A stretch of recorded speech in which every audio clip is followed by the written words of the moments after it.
Almost from the onset of the coronavirus epidemic in the United States, New York has been described as the epicenter of the outbreak, and Elmhurst Hospital in Queens, the epicenter of the epicenter. Obviously, Elmhurst Hospital in Queens is right now the epicenter within the epicenter. Elmhurst Hospital is the epicenter of the epicenter. And Elmhurst Hospital is really at the center of this crisis here in the city and in the country, with doctors desperately trying to keep up with the growing number of patients as supplies dwindle. And you see the black body bags? You say, what's in there? It's Elmhurst Hospital? Must be supplies. It's not supplies, it's people. Also from the beginning of the crisis, ventilators were described as essential life-saving equipment, initially in short supply. You picked the 26,000 people who are going to die because you only sent 400 ventilators. I knew that every person who needed a ventilator and didn't get one would die. But why does New York, and Elmhurst in particular, appear to have been hit so much harder than other places in the United States? And were ventilators ever the right approach to treating COVID-19, especially once we realized that 60 to 90% of those vented do not survive? The experience and observations of nurse Erin Olszeski seem to offer some answers to these pressing questions, while simultaneously providing frontline information about a number of other hot-button topics, including the disproportionate number of COVID deaths among Americans of color, the distortion surrounding do not resuscitate orders, the disregard for personal protective equipment standards, and the clustering of COVID positive with COVID negative patients, which she witnessed again and again, and the tremendous amount of nosocomial or hospital-acquired infections that resulted. Perhaps most urgently of all, she speaks of the therapies and protocols employed in her home state that did work. Erin was brought from Florida by a service funded by the Federal Emergency Management Agency. She spent almost a month at Elmhurst. What she saw there compelled her to become a reporter and whistleblower alongside her already extensive nursing duties. She made recordings, posted warnings on social media, and spoke through proxies about the nightmare conditions she witnessed. Erin was raised in Wisconsin and enlisted in the Army when she was 17, just before 9/11. She deployed in support of Operation Iraqi Freedom in 2003. Part of her duties involved overseeing aid disbursement and improvements to hospital facilities. While in country, she received the Army Commendation Medal for meritorious service and was wounded in combat. Erin eventually retired as a sergeant and became a civilian nurse in 2012. A mutual friend who was helping her make hidden camera recordings introduced us to Erin. After working a long shift at the hospital, she agreed to do an impromptu interview in her room at the Marriott Marquis overlooking Times Square. We encourage the viewer to leave aside their preconceptions about the nature of what is happening, to hear firsthand from an eyewitness who at great personal expense and without political prejudice of any kind now openly reports what she discovered in the hopes that the information will be put to good use to save lives. She began by telling us one of her most disturbing findings, that people who had repeatedly tested negative for COVID were being described as COVID confirmed. Okay, so if you look close, I'm in my patient's chart. I am pulling up like their laboratory results. So if you look here, you'll see COVID-19 bioreference lab. Here are the test results. As you can see, 5/1/2020 at 17:16, not detected. They test for a second time, 5/4/2020 at 17:59, not detected. So both of those are negative. Scroll up to the top. This is my patient. They are on a vent and they are being called COVID-19 confirmed. Droplet in contact and eye protection. So this person is droplet and eye COVID confirmed. Positive A, click, not detected. No resulting lab available. Oh, pretty good. while Erin was using her hidden camera to document another chart showing a patient with negative test results who nonetheless was labeled COVID confirmed, another travel nurse entered the room. They began to discuss what Erin was seeing. If it says bioreference, that means here. it's done here. So not detected here, but So it's presumptive. Now, they're all... But they are detected. They're saying it's positive, not detected. But it's not What does detected. that say? What does that mean? So I You was... said that they were vented immediately upon being brought in, is that? Yeah, so the thing is they're coming in with difficulty breathing, and a lot of these patients are really coming in with anxiety because they're scared. And when I was back home, I was working in the ED out in the tents, and most people that were coming through with like symptoms of just, anxiety, or they're worried and they're breathing fast, and then they get all nervous. So this is how the people are like coming in. Now, I'm not saying that some of them don't have COVID. Like there are people that come in and they really do need help, not to the extent of event, but they need help. But these other people, like this person who wasn't COVID multiple times, and a lot of them are on either Medicaid or Medicare. They're poor. They're from, a lower class. We're at a public hospital. They need the funding. So they take them. And they tell them pretty much that if they don't get on an event, then they're probably not going to survive. But the reality is, if they get on that event, the likelihood of them walking out the hospital is slim to none. And can I ask you, what PEEP are they on, and is that being mandated or specified what the pressure is on the vent? Here's the thing with this. So you don't have actual doctors that know critical care, ICU doctors on these floors. There's a dentist, and there are residents with these. So residents are essentially students, and they have no idea what they're doing. Like I had to police a resident because he wrote an order for me to run Versed, which is a medicine that you have to be very careful with because it can kill someone, at like quadruple the speed of what you should be running it at the dose. And had I not known that, then I would have easily killed the patient, and it would have been okay under their COVID standards.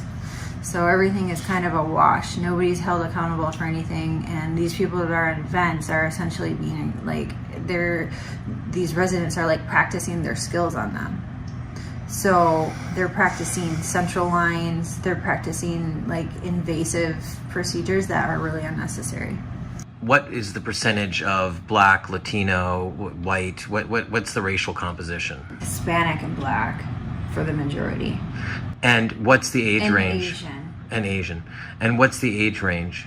20-year-olds all the way up to 70, 80-year-olds. Very few 80-year-olds. But the majority of people, I would say, are in their 40s or 50s. Wow. And what percentage of the people that are in there would you say actually have tested positive for COVID? Half. Probably half. But everyone is being treated as though... The entire hospital is COVID. So half the hospital is not COVID, but they're on COVID floors. So let me just ask you about nosocomial infection. So you're saying they're putting non-COVID or COVID rule out with definite COVID patients? Yes. So I was only wondering, because I was looking at all the patient rooms, and this patient is in with a non-COVID. I don't understand why they're doing that. I know. There's 4 patients in a row here Yeah. on COVID. And this is supposed to be the COVID place. Yeah. Because 7th floor, they've shut it down. That's and why cleaned it. I'm confused. And then they're going to have non-COVIDs there. Yeah. This is going to be the only COVID, so they shouldn't put any non-COVIDs here. Well, that's what they've been doing. They're banking on the fact that they'll get it because they're already immunocompromised. So and they'll put them in the same room. So there's double rooms. So you have a COVID with a non-COVID. They don't even care. We have enough rooms where they can be separated now because it's not as busy as it was, 4 weeks ago. But they don't care. They're just putting them together. I have that right now happening. And like the guy over in, I had 2 26 yeah, that were 2 negatives. and they end up positive. Like the guy over in 29, I had him upstairs because I was on CCU before it. Yeah. And he came in with a stroke. I know, that's what 26-1 was, a stroke. And Nothing no to do with COVID. Nothing to And do now he's got COVID and he's on a vent. Well, because we gave it to him here. I don't know how this ended up being COVID Central. I know, but she literally came in with a broom and then she left like 5 minutes later. My patient had died of COVID and she didn't mop the floor. She was cleaning, getting prepared for my next patient, and she didn't mop the floor. I was like, that is the least. That's a standard. Not the, I didn't think I had to tell her that. Right. People don't know how to properly wear their PPE. Let's go back to Ebola. Like when Ebola was here, people took that very seriously. You have a nurse in the room in all the head to toe PPE. This is Ebola. This is I'm going to compare it.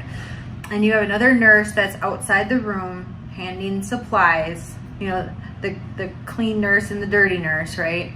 Going, and when they're taking their outfit off, one nurse is unzipping the back so she can take it out, walking out.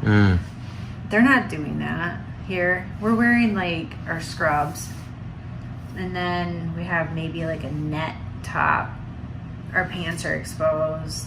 They're wearing booties over their shoes, but the booties are going room to room to room, and then people will wear them through the hospital. So there's massive spread just through the improper use of the PPE. I mean, it's a no-brainer. Everyone, it looks good. It looks good. It looks like you're super safe, but in reality, it's ridiculous. So you'll go room to room. You'll maybe take that top off, put a new top on, but the rest of you is still exposed.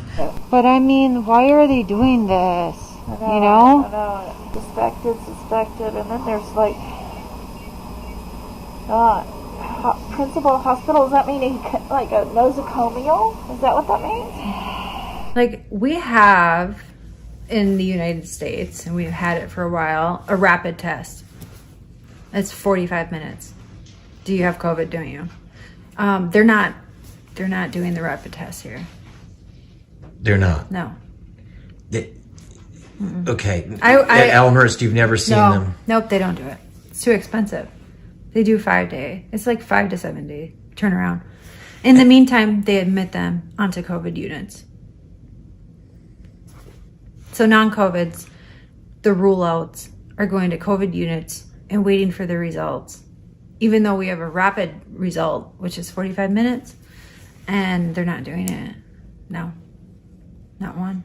But would you say it's too expensive? I mean, isn't this all getting charged to the fund anyway? I mean, why not do it? Why not? I mean, are you saying that? I don't know why. It doesn't make any sense to me.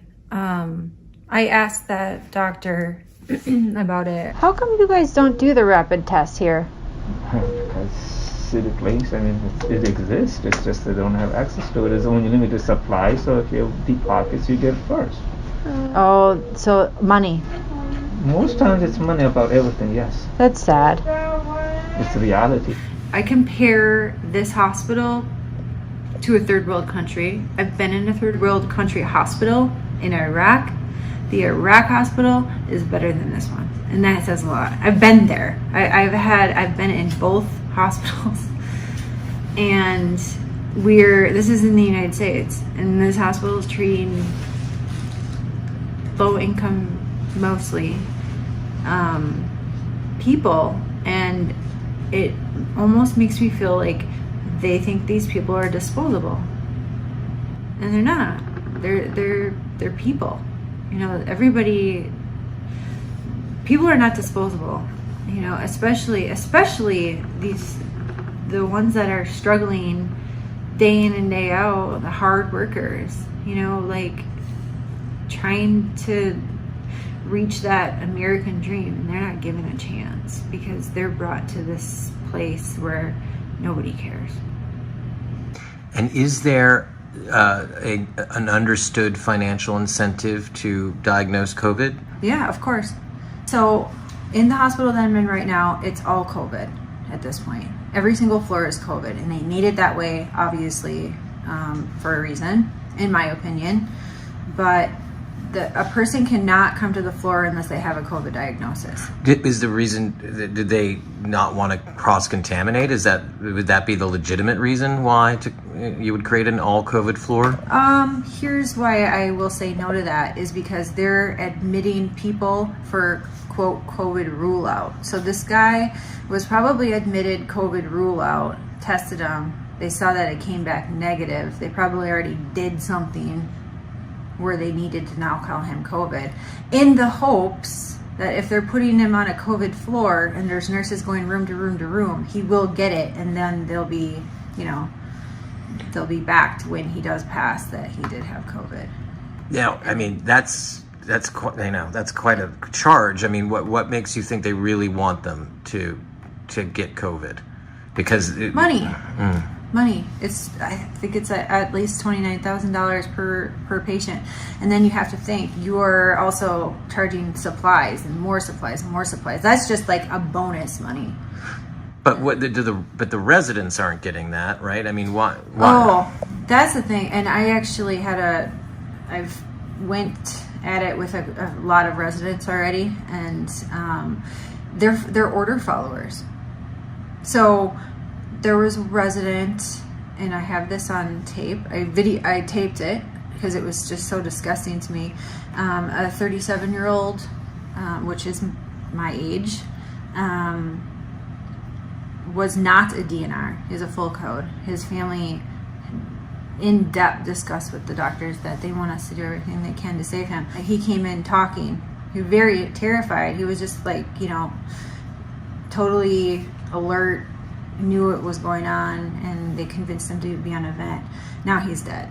But the doctor said when I got into shift that if he codes, that we are not to resuscitate or try to save him. And we flipped. This is important. I just asked them if we can put a DNR order, and they said no. That's up to the attending.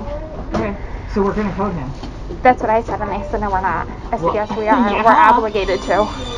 So then We got to say something though, like it's our license. Unfortunately, you guys got to put in an order. Just something. That's what I said. I said I'm obligated. Yeah. What did she say? So then she's like, the higher up said. I said, I don't care what they said. What higher up? God? We don't have a God here making decisions. I said I don't care what they said. So we're supposed to. He's not DNR, but we're treating it as DNR. Basically. Does his family know? His family knows the situation. I think they called them and they told them. They were trying to do a school attending consent for DNR. Okay. All day he spent like in the 80s saturating. It was this one on the forehead didn't work. It was this one worked, and that came back. When I changed it, I was like, oh shoot, it's 90. Yeah. So they started playing around with the Oh shoot, it's 90. Because he's still on pressure. He changed the pulse ox You put him on EC, from drop. his head to his finger, and he's like, oh, it's 90. I had to put a sign up last week, don't touch my... He's fine. Nothing. So what was that? So that was, we were just getting on shift because we were starting the night shift at 7. And that was the nurse from the day shift saying pretty much we shouldn't code him if he's going to code. And then I turned my glasses on. Why are we being told not to code him, essentially? That's what he said. I mean, because I'm going to tell you right now, if he bottoms out, I'm jumping on his chest. Period. Point blank. It's going to happen. Okay. Because until that status is changed in the computer, that's what I'm obligated to do under my nursing license. Right. I mean, because you guys aren't going to back me up and protect me. Well, Elmhurst does have a policy given, like a COVID policy, given the scarcity of dialysis and blood. It can be a chem code, it can be whatever. That it's not, there's not a, it's a difference. Normally the standard is whatever the family says, like we just do. So if they would say code them for 5 years, like we just do that until they die. It's a little bit different now because of the new policy in place with Dr.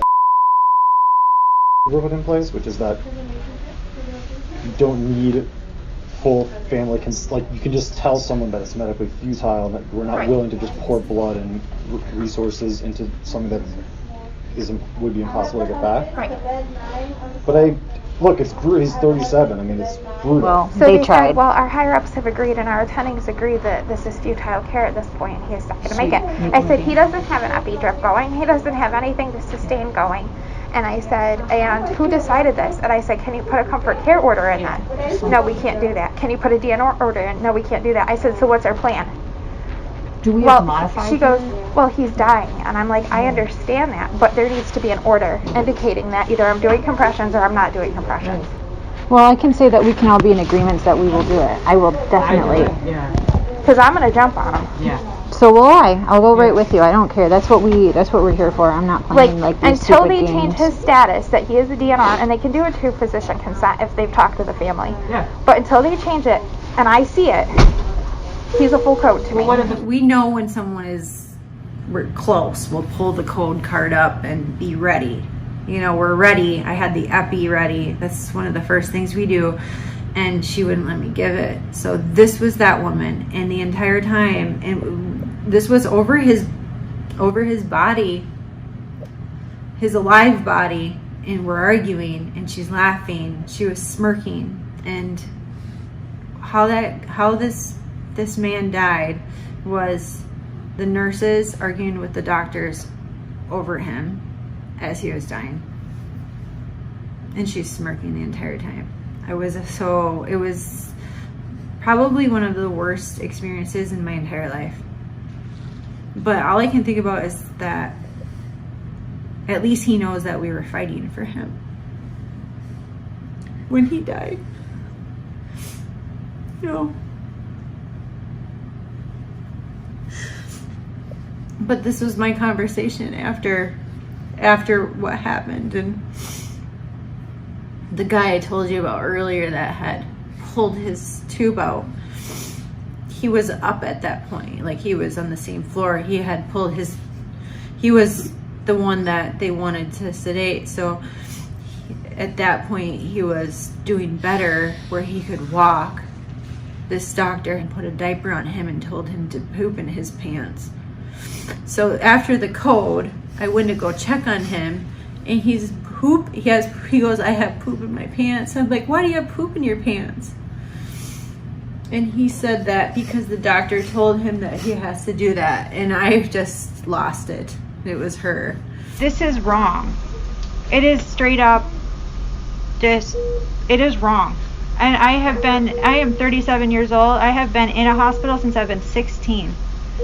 Military hospitals that well. What aspect of it was wrong to you? I agree that there were parts of it that were wrong too. So. Calling a patient a DNR when there's no order for it, and telling us, like straight up telling us, you're not doing anything. That's wrong. If that was my brother or my father or anybody, I would be furious. And I guarantee you, if I called his family right now and told them what happened, they would be furious too. I flipped. We were all crying. There's a lot of nurses that know that this is wrong, but they're afraid to like say anything publicly.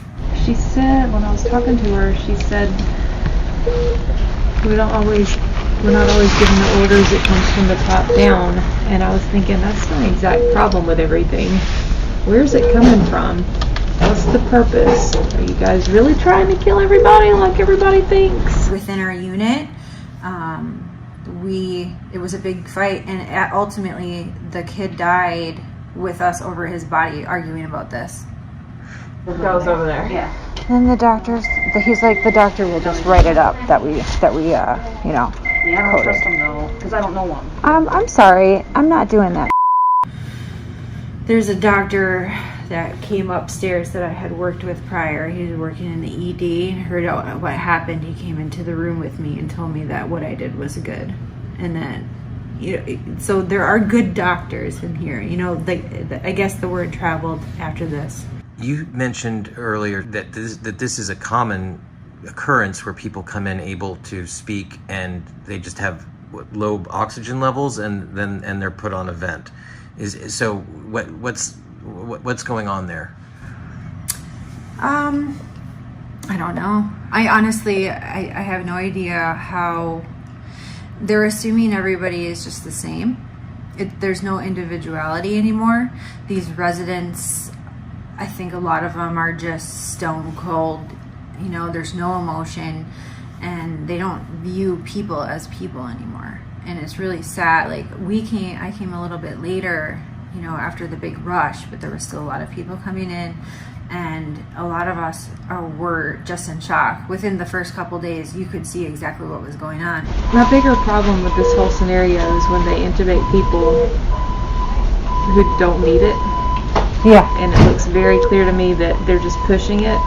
You almost feel like you are literally living in the Twilight Zone, and you feel like you're the only sane one in a bunch of insane people. And it's scary because these are the people that others are trusting to take care of them, and they're really doing the opposite. I'm to the point where I'm afraid that I'm going to start thinking that this is normal. I don't want to ever get to that point, because they think that, like, the people I work with that are local nurses and doctors don't see anything wrong with this. Really? I mean, they don't. No. Do they see? Was it just like kind of a hard past few months? Is it or? This has been like this, and from what I hear, like I mean, there are good nurses that work there too. Like, I have made good friends with a lot of the nurses that do work there. There's good people, but they're outnumbered. So what happens? People come in like this 37-year-old, and what was he complaining of, or what was going on? Respiratory distress. He didn't have COVID either.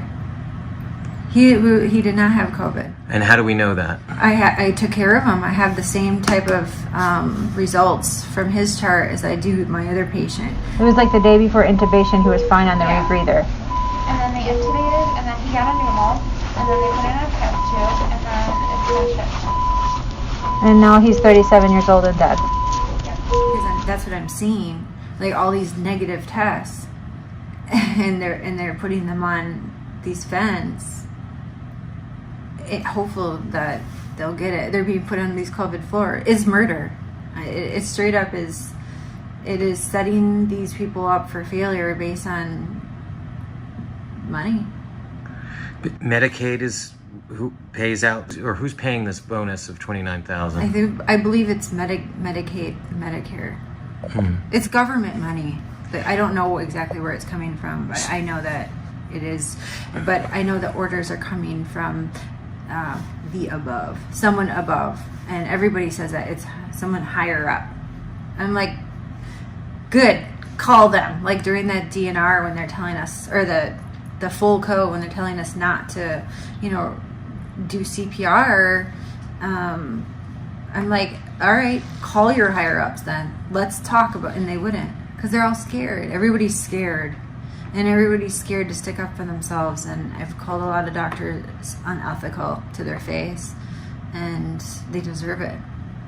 I am a nurse. I'm an advocate for my patients, and to the flip side of it, but I totally agree. But no. Just wait. If there's a DNR. You were laughing and you thought it was funny. You were like smirking. You're being really rude to all of us, and I thought that was really. I'm not being rude in that. It was really, yeah, you are. It was very disrespectful, and I don't think that you're going to be a very good doctor. Okay, I understand. Thank you. You're welcome.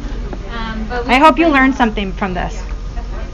Was this the dentist, or was this, or these are residents you're talking to? This one was a fellow. She was a CCU fellow. Cardiac. She was a cardiac fellow. What killed him? Did the vent kill him? Yeah. Oh, yes. They're so sedated. He had probably 8 or 9 drips. It's all sedation. It's all sedation and paralytics. So you are asleep. It is essentially like you're under, you're in surgery, when they put you under like that, for a good month straight. There's no way you can recover from something like that. You'll be brain dead if you do. So can you list some of the drugs that they're put on the drips? Yeah, there's propofol, fentanyl, Nimbex, Versed. Gosh, hang on, I have a list. I think it lists from. This is one of my patients was on this. Just one patient. So Nimbex 100 milligrams, Precedex 400 milligrams, fentanyl 2,500 micrograms, heparin 25,000 units, Versed 50 milligrams, Levophed 16,000, Neo 50 milligrams, Propofol 10 milligrams, Vasopressin 100 units. This is one person, and all these drips are running at the same time into them. So, in the case of this 37-year-old, he comes in complaining of some respiratory distress. Did he have low blood oxygen? Totally healthy guy, and he was satting that's the oxygen saturations, and like 88, 89. So a little low. I mean, yeah, but people do that. You and I probably do that. We're not monitoring our oxygen, all day long. But he felt shortness of breath, so he came in. Yes. And what was the next step? What would have happened next? He went to a step-down unit, among other. What does that mean? Sorry. It's just a unit where people aren't quite on the vent yet, and I say on the vent yet because I should call it a step-up unit to the vent. So was he? What's the phrase you used? COVID rule out. COVID rule out. So that's how they admit everyone to the floor that doesn't have a positive COVID immediately. Okay, so he's put in the step down unit, which is a euphemism for step up unit. Yeah. And what happens to him there? What's going on there? Oxygen. I wasn't in this unit. My friend was. So just normal oxygen, nasal? No, they'll do like a high pressure. So what does that mean exactly? What does it look like? Pretty much like a forced. It almost looks like a big thick nasal cannula, and you put it in your nose, and it forces the pressure in. It can almost be like, it's still causing your lungs to expand, right? But what they really need to be doing is like the non-rebreather mask, but they just skip it usually. They go right to the high pressure, so their lungs are already, So, and tell us what a non-rebreather mask is. So that's just, there's a bag that is on the end of these masks. It's not forcing air down your lungs. Okay. It's more natural. Okay. And you can put 100% oxygen. That's what people need. Okay, so and that really is not the protocol. It's not the protocol to start people on that. I mean, it should be, but it's not how they're doing it now. I mean, in your prior experience dealing with people with low saturation, would that be what you would do? Oh yeah, that's what we were doing, in my hometown. And were you having better outcomes there? Yeah, we didn't have this because we treated them properly, What would you say the kind of the case fatality rate was? None. 0. Yeah, by me, 0. And what is the likelihood of coming out of the hospital you're in? I'll tell you that the unit that I've been on, the only person that survived, ironically, is a guy who pulled his own tube out. Yeah. So he woke up enough to be able to do that? Yeah. He wanted it out. He should have never been on in the first place. That's a whole nother story. So let's just keep going with this 37-year-old. So he's on the step-down unit, and he's being given semi-pressurized oxygen. It's not a rebreather mask. And then what happens to him? They'll start treating them with medications, that will... And are they checking his saturation at this all the time? Does he have... Yeah, he's on a continuous pulse ox, but the minute that he desats, like they'll see like, oh no, he's at 87 now, or oh look at this, oh he's gonna need more help, and then they go tell them that they need more help even if they don't.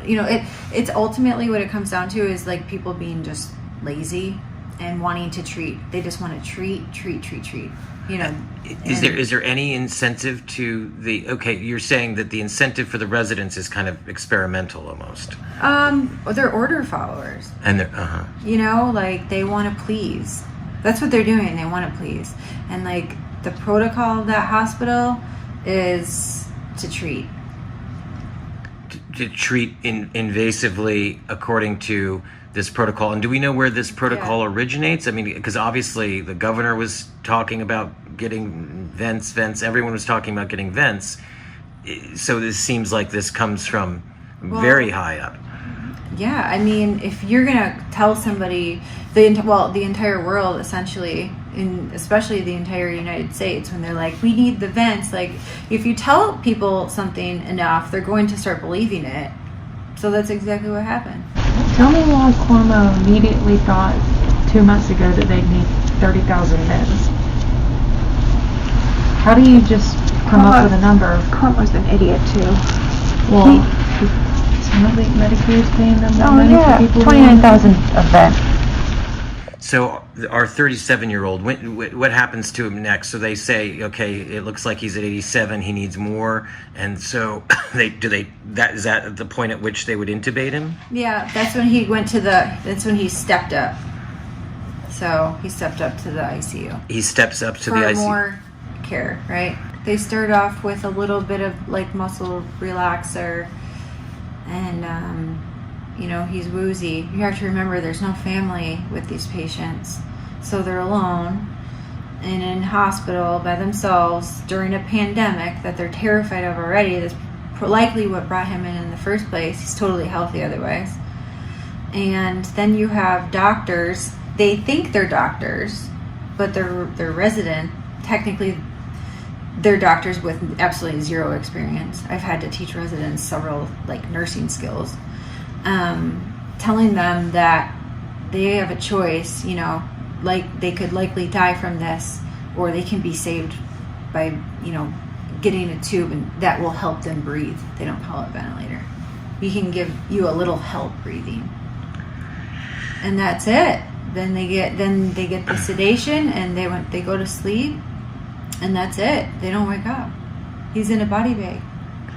And so the drugs have a deleterious effect on the body, on the brain, but is there something about the pressurization of the lungs that is also causing harm? Yeah, they're having the PEEP, that's the pressure in his lungs, which is causing the barotrauma of people. It's blowing people's lungs out. So when that happens, what do you got to do? Turn it up more. You just keep. Because the membrane expands, so that you need, in order to fill them and deflate them, you need more pressure. Yeah, you're gonna have to max it. I mean, we have a guy right now who's maxed out on everything. There's nothing more you can do. So then what? You just wait for them to die? I mean, there's nothing you can do. Can you tell us what PEEP levels are they started on? It depends. They're always usually, well, they'll start, there's some good ones. I can't say everybody's bad. Mm-hmm. There are some good doctors that'll start them out on 5, which people should be at about 5. Mm-hmm. But that doctor goes home, and the next doctor comes on shift and cranks it up. Then what? It's hard to go back down. And what oxygen level are they put on? It depends. I mean, as they start to deteriorate more and more, then the oxygen obviously is going up. There's a guy right now, I have him on 100%, and I'll have to come in and, give him a little bit more rush of 2 minutes of even more oxygen just to keep his stats up. I mean, that's what happens to people. In your home state where you were treating people, what would the protocol be? I mean, it varied upon each individual, but we definitely would never go immediately to, you're going to need a vent. You didn't feel pressure to diagnose people? There wasn't a pressure to diagnose people COVID? Not at all. No. We're not a public hospital, too. That makes a huge difference. What I'm seeing is it's the public hospitals, and this is like in other states, too. If you look at all the hospitals, most of them are public that are needing money. But our hospital would just treat them based on the individuals, and they were using the hydroxychloroquine and the zinc and, that protocol, for sure. At your hospital? Oh, yeah. And that seemed to work? Yeah. We didn't have anybody that died. I think there was one patient that was admitted and went home like the day later. And I'm in a pretty big city, so. And were these people with were elderly with comorbidities who were having good outcomes? Yeah, actually one guy the one guy that was admitted came from a nursing home. And he was obese, like severely obese. And he yeah, left. He's fine. He left after a day.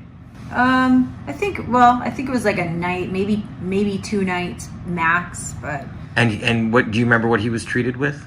I didn't have him on the floor, but I can imagine he was treated with the protocol that we would prescribe the patients before they left the emergency room. Which was? With the hydroxychloroquine, zinc.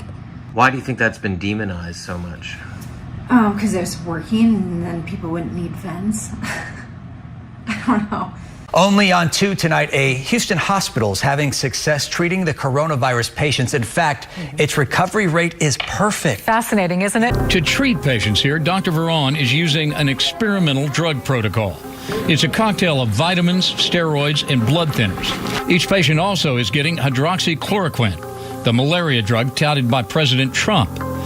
The protocol is controversial because there hasn't been time for extensive testing, but Dr. Veron says it works. We've treated over 40 plus patients with this treatment, and we haven't had a single complication. So far, he says, none of his patients have died. This is time of war. There is no time to double blind anything. This is working.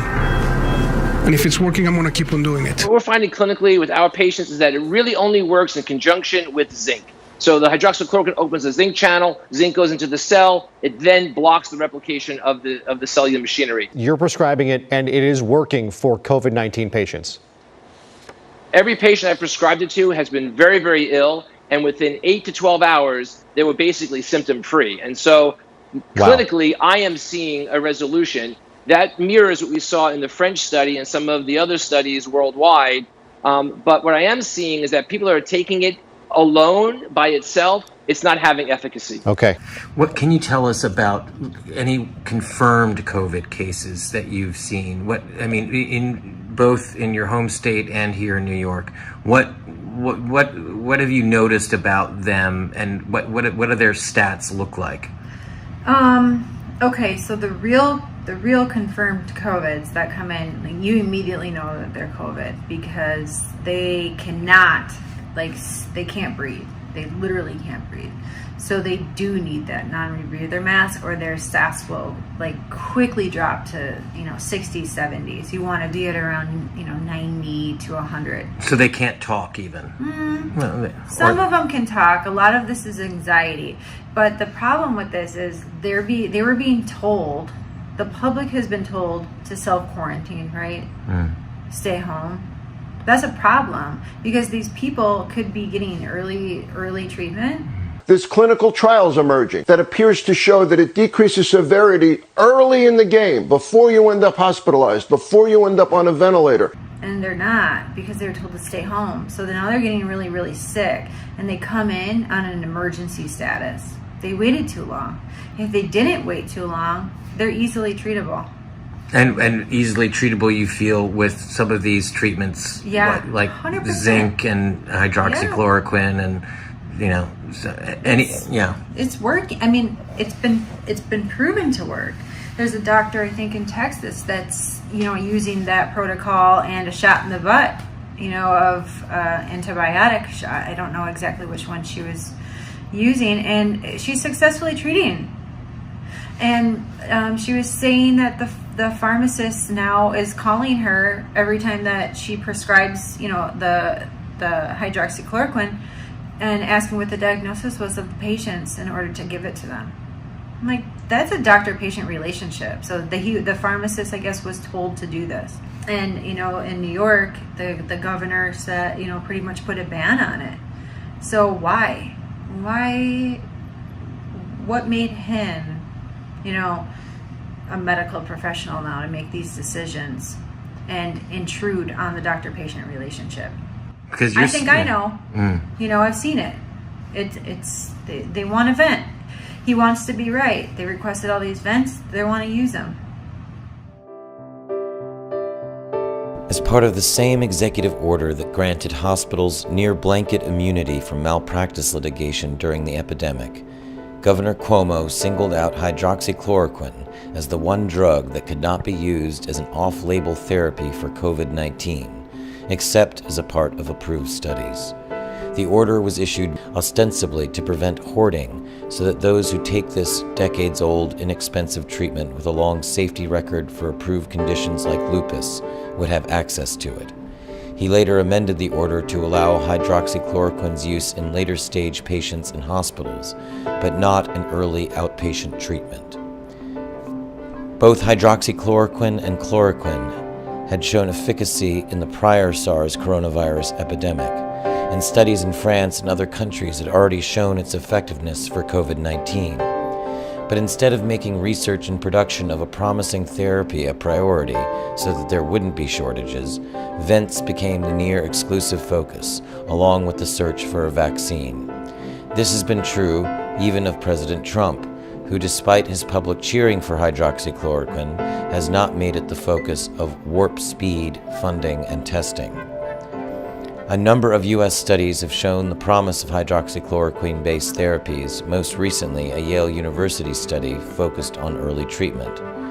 And in what may be the most scandalous retraction in recent memory, a Lancet paper that purported to show hydroxychloroquine alone or with other therapies was in fact dangerous, has been shown to be based on fraudulent data. Erin's home hospital system confirmed in a phone conversation with Perspectives on the Pandemic that they have used a protocol involving hydroxychloroquine and zinc to great effect.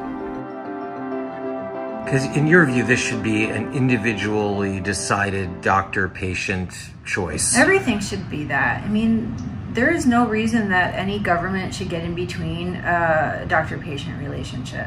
That's none of their business. You know, if anything is HIPAA protected, it should be that.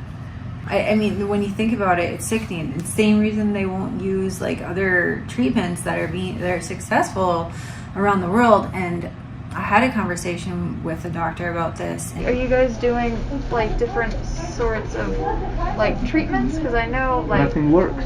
They have, yeah, but I mean, there's, you know, they're coming out with different things that are in the testing phase. It's the same thing. They come with a plaquenil that kill more people than actually save. So that's one.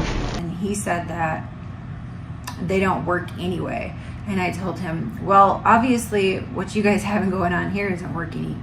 So what's the harm in trying? I don't expect any of these people to survive. 90% of them would die. I mean, it's just maintaining. So I figured if it's assumed they're gonna die anyway, just try. Why not throw a few? Well, it's, you know, I don't know. That's always an issue in medicine, whether you should just throw things whether they're dying anyway or not. But if you could find a cure. Well, there's no cure, so there's no antiviral therapy. The only way to do it is cure, but there's no treatment. I should say rephrase treatment. You could treat it, but you know, you have to have some scientific basis for whether these things are working or not. And just throwing everything at them, you could make them worse. So worse than death. Worse than death. Well, we said 90%, maybe that 10%, maybe they're true. I don't know. So. But I mean, if there's no basis for it working, I mean, you wouldn't just try things just because. I mean, I would. I might, if it could save my life. Yeah, hell yeah. So, with these actual COVID patients, they present by not really being able to breathe. Maybe they've, as you say, they've probably waited too long. They're not able to breathe, and some of that's anxiety. And what else? So what else do they? How else do they present? So their lungs, if you look at their x-rays, you can immediately see that these patients are affected by COVID because they're white. Their lungs are white. And the secretions are really, really thick, mucousy, and white.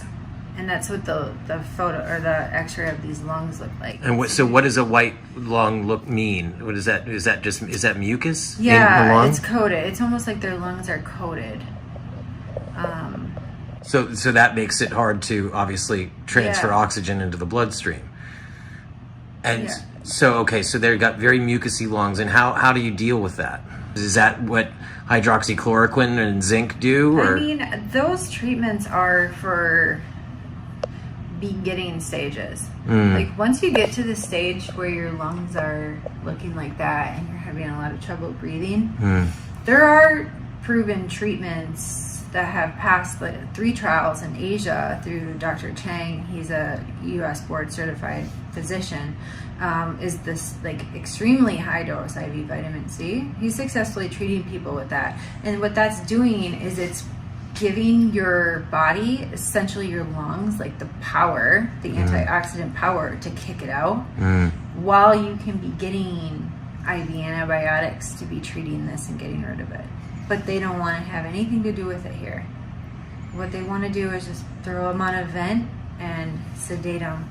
Yeah. Have you done the high dose IV vitamin C that's successful in Asia? That doesn't work. Really, the other stuff doesn't. People are trying all kinds of silly stuff. There's no scientific basis for vitamin C to be working here. Well, the Dr. Chang, he was the one that it went through that high dose. I'm talking super high dose IV vitamin C. That's super antioxidants. Helps your body fight that. Yeah. It passed three trials. And it's being effective. It's just weird how like everybody just like shuts it down immediately. Because it's the vitamin C story has been around for a very long time. Oh, that's weird because I take it daily and I haven't been sick. You may just have good genes if you're not getting sick. I don't think it's from vitamin C. You may just have good genes. So how quickly if you have a COVID and a COVID rule out or a non-COVID right next to each other on vents, will the COVID patient die more quickly than the non-COVID patient? If they're on vents, no. They're both the same at that point. Yeah. Really? Yeah. So even though the COVID patient with the, presenting with a very mucousy lung, I mean, are their lungs filled or they're just coated? I shouldn't say that. I'll take that back. It really depends on the person, how healthy they were before. That really determines how long that they're going to be able to sustain the paralytics and sedation and multiple different just procedures. Even when you're like sleeping or you're like knocked out, sedated, and they're putting you through like these central lines that they're putting in and trachs. They're doing trachs. Even though they're practicing, essentially. Your body knows what's going on. It's still going through trauma. It's very traumatic, even when you're under. That's why surgery, it takes a while to recover from, because you'll feel it for, how long do you feel that if you've ever had a surgery? And so they're putting their bodies, through horrible things, and that's adding more stress. It's killing them. Yeah. So the guy that pulled out his tube is really unique, because I saw him from the minute he got to our unit, and I didn't agree with him coming to the ICU. But he was admitted with hyperglycemia, which is high blood glucose, at like 700. So it's pretty high. I learned later that it was high because they were treating him with a lot of different psych drugs, and that increases it was the treatment that got him to the 700. And when you have a blood glucose that high, you're automatically going to have altered mental status. So now they called him crazy. Okay? So he's admitted to the ICU, and everyone's like, well, why is he here? Because he was acting out. He didn't know where he was confused. And I went in there, and he wasn't my patient, but we help each other. And I went in there and I tried to talk to him and calm him down. Like, hey, he's just like, I just want to get out of here. He has soft restraints on, so they restrain everybody. We have soft restraints on all of our patients, the majority of them, for sure. Which I think is crazy. But it goes with the territory, because everybody's really lazy and it's easier to just treat them with drugs or tie them to their beds. So he was tied up. Obviously, what is that going to do? It's going to make, you're tied up in a hospital, you don't have any family. What do you think? You're going to freak out. So he was. And his oxygen was sitting at 88, 87. Doctor comes in, I should say fellow comes in, and she says that if he can't get if she goes, if you can't get your breathing under control, we're gonna have to put a tube in you to help you with that. And I go, what? I'm like, he doesn't need a tube down his throat. Like, he doesn't need a vent. She goes, well, yeah, he's desatting. And I said, no, like, absolutely not. He does not need that. We need to get his blood sugar under control and he will be fine, and maybe not tied to this bed. And she goes, yeah, we'll talk about it. We'll just monitor him. And this was, I was working night shift. This was probably around 6 a.m. At 6:45, we had a code down the hall. The code passed. Had to do all that, got out of there. I come back for shift, and guess what? The guy has been on a vent. I was so upset. They did it, I guess the nurses that took over said they did it literally as I left. So I come back in the morning, he's on a vent. And like, you have to be f***ing kidding me. He did not need a vent. They waited for you to leave. They did. We literally, that was the morning we coded 28 for 3 minutes. That we no sooner took the vent out of that room, cleaned it, and put it in here. Yeah. And tubed him. Yeah, they took his vent after he died. That's what and put happened it on him. So they waited until I left because they know how I feel about this stuff. Same thing with bed 9. They didn't need to intubate him. He was progressing. I don't think that I don't know what happened after. We tried BiPAP, and then they brought him here, and I thought, well, cross my fingers and see. And no one survives. He did. He was the only one that I've had. That's what happened with him. But he pulled his tube out, and so he has a chance again. Oh, he did? He extubated himself. Oh, he did? I didn't know that. I thought he was extubated. And how did he wake up? Turns out that he did drugs. So he was resistant to fentanyl. All of this stuff that we give normal people didn't cut it for him. So he ended up, I'm like, you just saved your own life, you know? It's crazy. Don't put that on. Don't put that on. But I mean, it did. You know what's sad? So they pulled it out, and they're like, oh, you know, so-and-so's extubated. I'm like, no way. They don't extubate anybody. I'm like, that's so weird. Here it turns out he extubated himself. And now, he's fine. He's home now. This was just a couple days ago. But, you know what's sad is that he thinks we saved his life. You know what I mean? So he's like, you saved me. And I couldn't, I don't have the heart to be like, no, man, you saved yourself. You have like 9 lives. Because had he not pulled that out, he would definitely be dead. For sure. They don't extubate anyone. Here's the problem.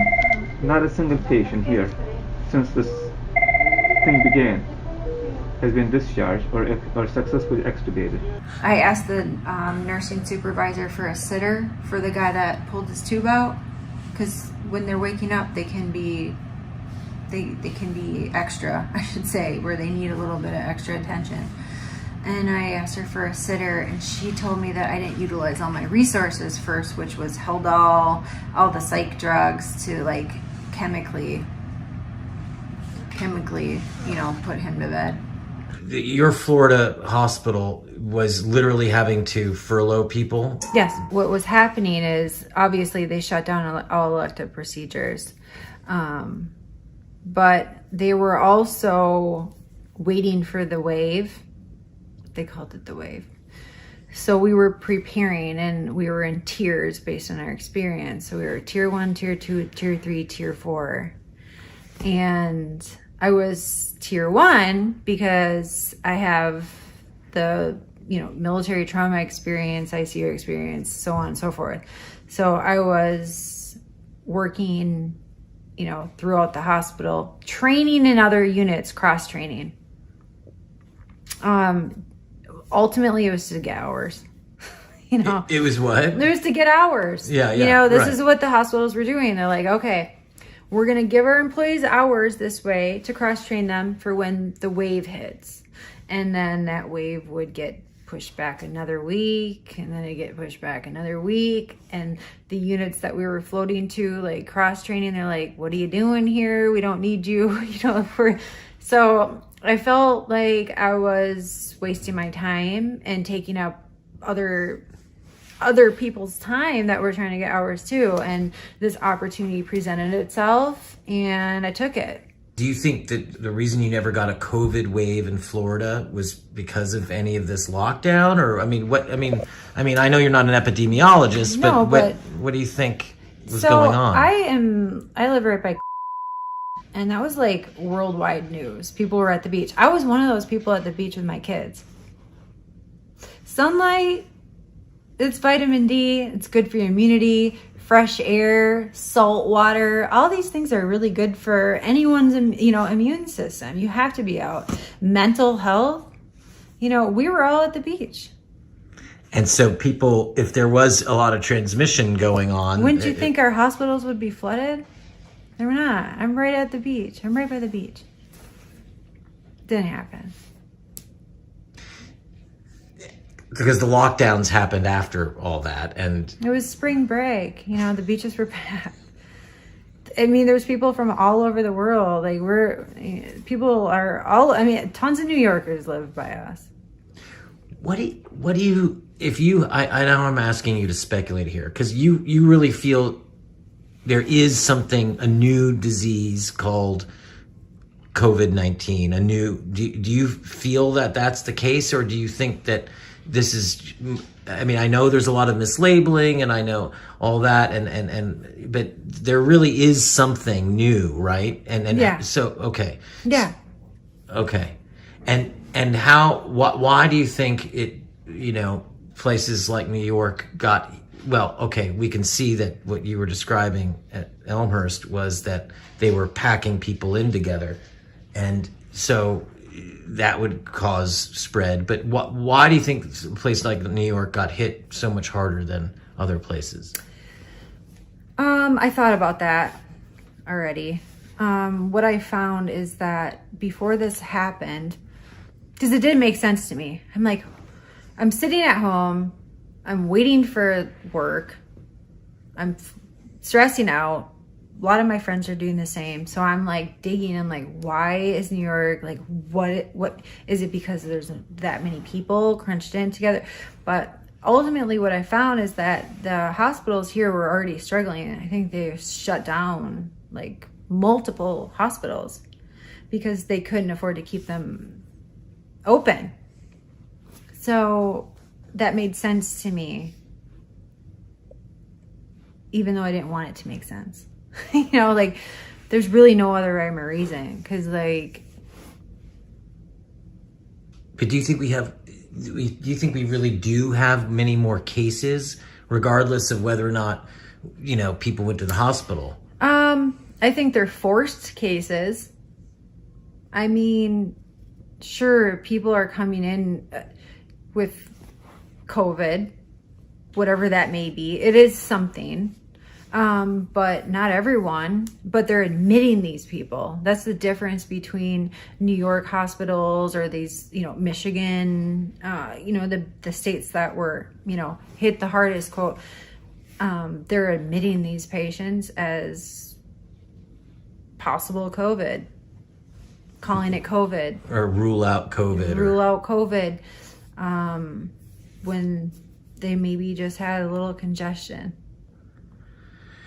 If there was something you would want to tell everyone in the country and everywhere else, what one last thing, what would it be? I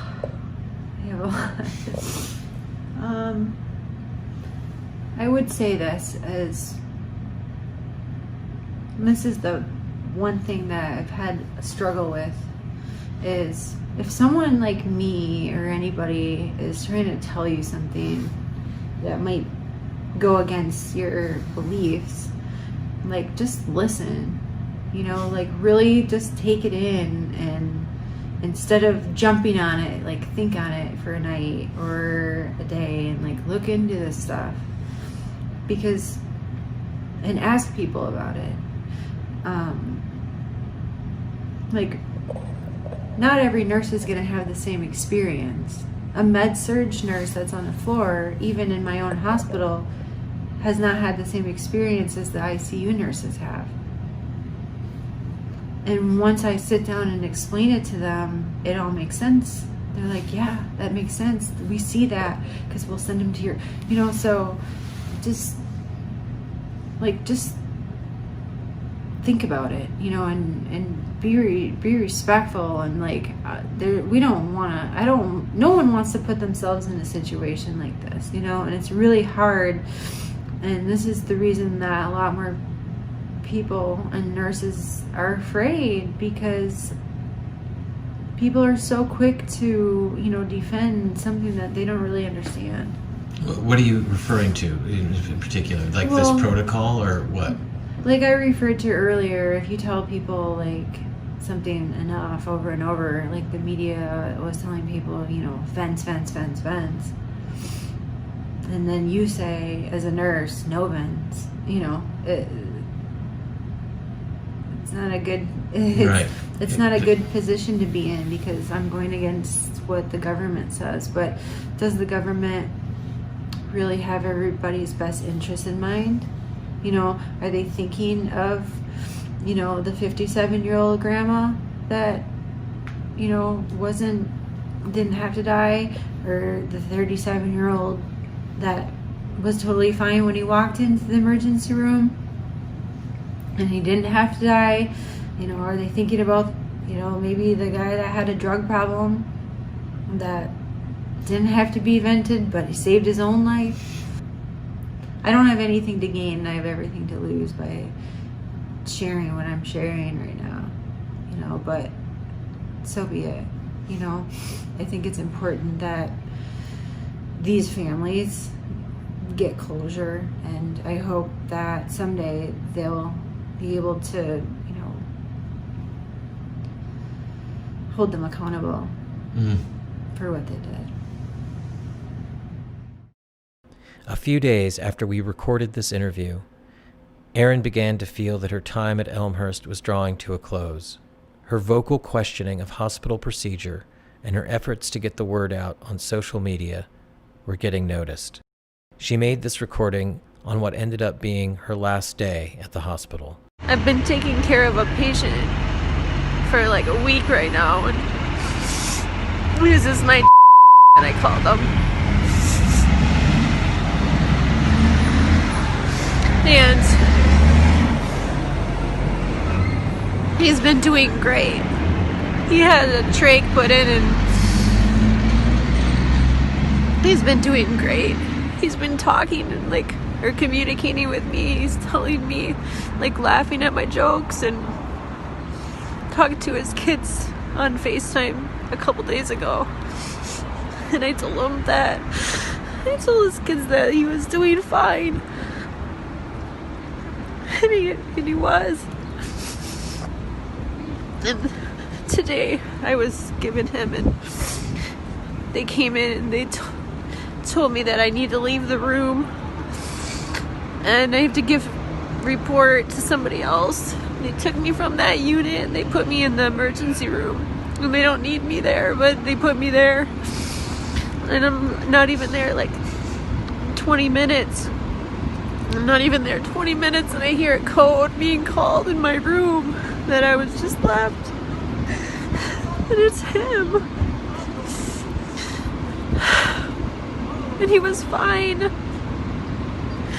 He was fine. I don't understand. Nothing makes sense.